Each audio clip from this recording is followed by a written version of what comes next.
And welcome to this decision session. It is Thursday, the 16th of January. I forgot which day it was then for a second.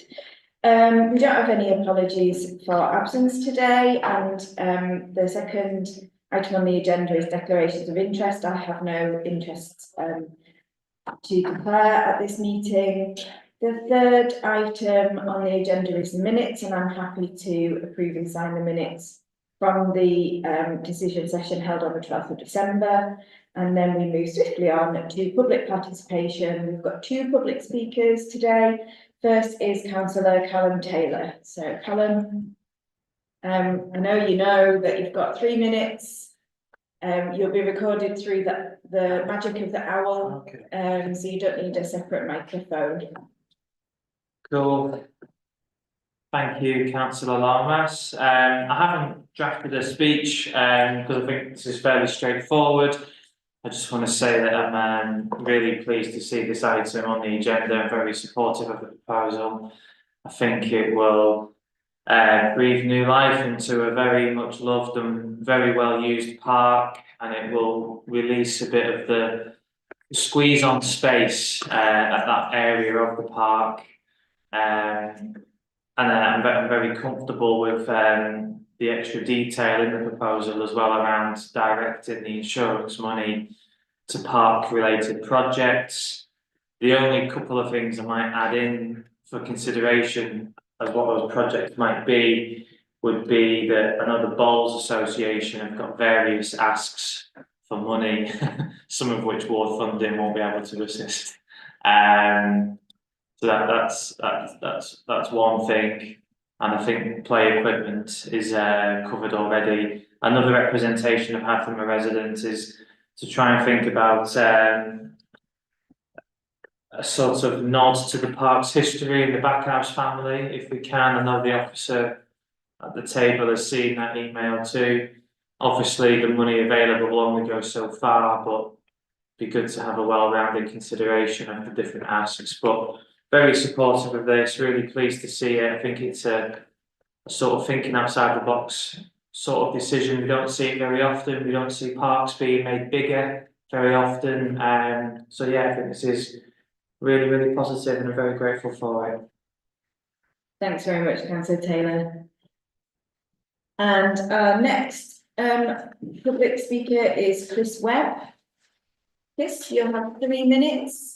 Let me get going. Yeah, I have written something. It's a long time since I've spoken to we don't start timing until you get going, don't worry. Okay. Whenever you're ready, you just start. Okay. Good morning, I'm Chris Webb. I'm here as a long-time Holgate resident, 38 years so far, and expecting to die there. And I'm also here as chair of Yorkshire Gardens Trust. I'm here to support the clear and comprehensive papers provided by the officers and to amplify some of their key points. This is, as Callum's just said, a rare opportunity to add 700 square metres to West Bank Park, which is unlikely to come again in our lifetimes. Extending the parkland will show residents and park authorities elsewhere that York recognises that parks and gardens have been key components of civilised cities throughout recorded history and continue to fulfil irreplaceable city functions now and into the future. They guard against ill health of body, we all remember COVID, and soul. Look at the pioneering landscape-based mental health work of the retreat. Heritage is Yorkshire Gardens Trust's core concern. This proposal has our particular support because it builds on West Bank Park's Backhouse foundation. Few parks and gardens have such a distinguished and distinctive background. My YGT colleague Gillian Parker's forthcoming PhD on the Backhouse nursery will tell us more about this, giving us unrivaled scholarly information to draw upon in interpreting the park as we see it today. Nurseries have a long history in York. We have some of the earliest in the country, back into the 16th century and earlier. And Backhouse is an important name in the national record. This area could provide a physical opportunity to recognise their importance through heritage planting, for example, Backhouse apples and or other trees, extending the orchard. But there's no rush to decide how to plant this area. Planting as opposed to building will provide a long-term contribution to our net zero ambitions. It will add to our green infrastructure, increase our biodiversity, provide staging posts and feeding areas for winter and summer migrants, and homes for resident creatures too, for moths and butterflies, other pollinators, and creatures of all kinds, above ground and below. Finally, combined with the green areas nearby, this proposal provides a wonderful opportunity for practical nature learning and experience, ecology in action, whether school-based or volunteer-led, to people who, some of them, have less contact with the natural world than they need or deserve. Yorkshire Gardens Trust is happy to help in any discussions that follow if this proposal is approved. Thank you for listening. Thank you so much, and perfectly timed. And I should have said before I started that if you see me typing, I'm not surfing the internet. I am writing notes of things that public speakers say because I'm trying to be paperless. Yeah. Don't crash. Don't crash. So thank you to our public participants, and I'll now move on to the main item on our agenda, which is item number 5, 14 New Lane, proposal to incorporate the land back into West Bank Park, and I'll hand over to Dave. Thank you. This report before you asks you to decide 3 things. Was a sort of background first. The West Bank Park was once part, well, it was the family home of the Backhouses, which had an extensive nursery around the periphery of Acomb. It was massively and quite extensive original landholding. And I think originally the first nursery may have been actually here, inside the city walls, on where the railway, where we are today. So there's a strange, wonderful synergy about the discussion we're having that their original nursery was this side of the city walls. In the 1930s, the council acquired the estate. The nursery got into private hands, and then the parts of the estate were then bought by the council. And over time, so there's been piecemeal nibbling away from the core of the estate, the house bit of the estate. Then there was the demolition of the original property, which was up on the hill within the park. And what we had was a park keeper's house at 14 New Lane that was then fenced off, probably for personal privacy security reasons, from the estate. So 14 New Lane, even though we say we're putting it back into the park, was actually part of the park, and is legally part of the park.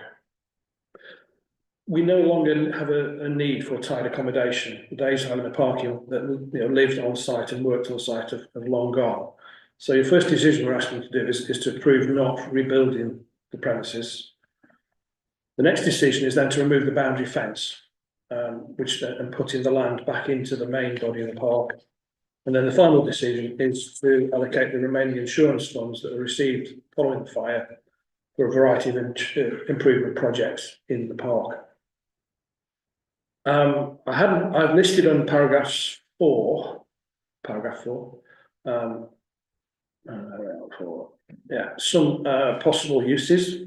That doesn't include the bowls, but that relates really around the community storage, community facilities. So I'm more than happy to include that within the discussions. Paragraph 5 gives a nod to, it also gives us an opportunity to explain and explore the history of the park. So that is recognised, and I welcome the offer from the YGT to be involved in those discussions. If you're minded to approve the decision, then the next stage will be to get that around the table with ward councils, possible friends, and YGT to explore what will happen. It's not going to. We can get the land in the park quite quickly, but what we've got to do is take away the boundary fence, keep it secure while we seed the area for grass. Otherwise, people are just going to be walking around on mud, or they'll create just a muddy mess. But we can work those timings out with discussion with the ward councillors. So that probably covers everything, and I'll stop now. Unless you have any questions. Thanks very much, Dave. Really interesting, especially to hear from Chris about the PhD on backhouse nurseries. I'm sure that gives lots of opportunities to feed into that telling the story of the park and where it came from and its history. that sounds like a really interesting opportunity. And it's great to hear that so many people have an interest in what happens with the park and how that part of land, and when you look at the map, you can definitely see it was something that was nibbled out of the park and it's now being reinstated as a park. But it's good to see so many people interested in what opportunities that can bring, and also doing so many brilliant things within that space for the local community in Holgate, where it sits, but also beyond, because that end of Holgate obviously bounds Westfield ward, and a little bit further away, my own ward of Acomb, are all served by Westbank Park. It's really important space. So the recommendations, I'll go through them one by one. Recommendation at paragraph 11 is to approve not to rebuild 14 New Lane as parkkeeper accommodation. I'm very happy to approve that. We obviously don't need parkkeeper accommodation. The recommendation at paragraph 12, I'm asked to approve the removal of the security fence surrounding 14 New Lane and make the spaces accessible to the rest of Westbank Park. Very happy to approve that, noting what you said, Dave, about there will be a bit of a timing and sequencing matter there in order to make sure everything is kept safe and secure.